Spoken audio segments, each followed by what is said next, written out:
સ્વાગત છે આપનું નેશન પ્લસ ન્યૂઝમાં। હું છું આપની સાથે હેતલ ભગત। રાજકોટ અગ્નિકાંડ દુર્ઘટના બાદ 28મી તારીખથી વડોદરા મહાનગરપાલિકા દ્વારા ફાયર એનઓસી અને બીયુ સર્ટિફિકેટ ન હોવાને લીધે સીલિંગની કાર્યવાહી ચાલી રહી છે। ત્યારે આ સીલિંગ ખોલવા અને નાગરિકોને યોગ્ય માહિતી મળી રહે તે માટે પાલિકા દ્વારા સ્પેશિયલ સેલની રચના કરીને પાલિકા ખાતે વિવિધ કોમ્પ્લેક્સ અને સંસ્થાઓના પ્રતિનિધિઓ સાથે એક અગત્યની બેઠક યોજવામાં આવી હતી। સીલ કરેલ કોમ્પ્લેક્સ અને એકમો તરફથી સીલ ખોલાવવા માટે વારંવારની અપીલ પાલિકામાં કરવામાં આવી રહી છે। તેને ધ્યાનમાં લઈને વડોદરા મહાનગરપાલિકા દ્વારા સ્પેશિયલ સેલની રચના કરવામાં આવી છે, જેમાં ટીડીઓ અને વડોદરા ફાયર બ્રિગેડના અધિકારીઓ કાર્યરત રહેશે। 25 જેટલા અધિકારીઓ અને કર્મચારીઓનો આ સેલમાં સમાવેશ કરવામાં આવ્યો છે।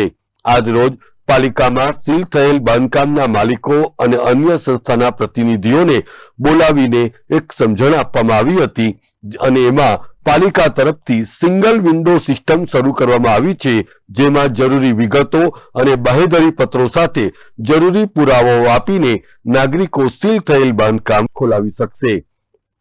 જરૂરી ડોક્યુમેન્ટ અને આધાર પુરાવા સાથે પાલિકામાં અરજી કરવાની રહેશે અને ત્યારબાદ આધાર પુરાવા ચેક કર્યા બાદ પાલિકાએ સીલ ખોલવું કે કેમ તેનો આખરી નિર્ણય લેવામાં આવશે।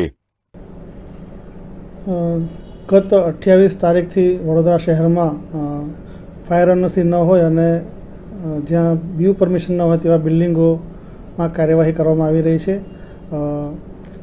આવા જે સીલ કરેલા બાંધકામો છે એમાં એના માલિકો અને સંસ્થા દ્વારા વારંવાર આવા સીલ ખોલવા માટે રજૂઆત કરવામાં આવતી હોય છે। એ અનુસંધાને વડોદરા મહાનગરપાલિકા દ્વારા એક સ્પેશિયલ સેલની રચના કરવામાં આવી છે, જેના ટીડીઓ વિભાગના અને ફાયર વિભાગના અધિકારીઓ કામ કરશે। અંદાજે 25 જેટલા અધિકારીશ્રી અને કર્મચારીશ્રીઓની એક ખાસ સેલની રચના કરવામાં આવી છે અને આજે રોજ જે સીલ થયેલા બાંધકામો છે એના માલિકો સંસ્થાઓને બોલાવી અમને સમજૂત કરવામાં આવેલા છે કે તમારે જે સીલ ખોલવા માટેની રજૂઆત હોય તો જે ખાસ સેલ બનાવવામાં આવેલું છે એમાં સિંગલ વિન્ડો સિસ્ટમ છે અને એમાં તેઓ જરૂરી વિગતો અને બાહેંધરી પત્રક સાથે રજૂઆત કરી અને બધા પુરાવા આપી અને એમના બાંધકામ જે સીલ થયેલા છે એને ખોલવા માટે રજૂઆત કરી શકશે।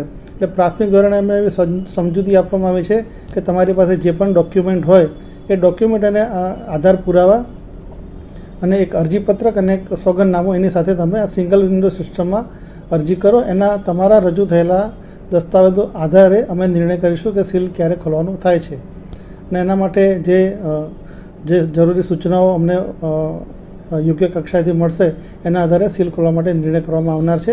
એટલે પ્રાથમિક ધોરણે એમની અરજીઓની જરૂરિયાત છે અને અરજીઓ તાત્કાલિક ધોરણે રજૂ કરવા માટે એમને સમજૂત કરવામાં આવેલા છે। આ જે મિટિંગ થઈ એમાં ઘણા બધા અલગ અલગ કોમ્પ્લેક્સીસ છે, અલગ અલગ માર્કેટ છે, એના પ્રતિનિધિઓ હાજર હતા અને એમની અમુક જે ઇન્ડિવિડ્યુઅલ કેસમાં રજૂઆતો હતી કે અમારા કોઈ બિલ્ડિંગમાં આવી સમસ્યા છે તો એનું ફાયર વિભાગ અને ટીડીઓ વિભાગના અધિકારીઓ દ્વારા એમને પૂરતું માર્ગદર્શન પણ આપવામાં આવેલું હતું।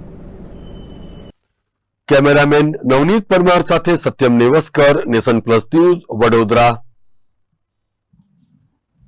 સમાચારોના સતત અપડેટ મેળવવા માટે અમારી નેશન પ્લસ ન્યૂઝની યુટ્યુબ ચેનલને સબસ્ક્રાઇબ કરો, બેલ આઇકન દબાવો અને જોડાયેલા રહો ફેસબુક, ઇન્સ્ટાગ્રામ અને ટ્વિટર પર।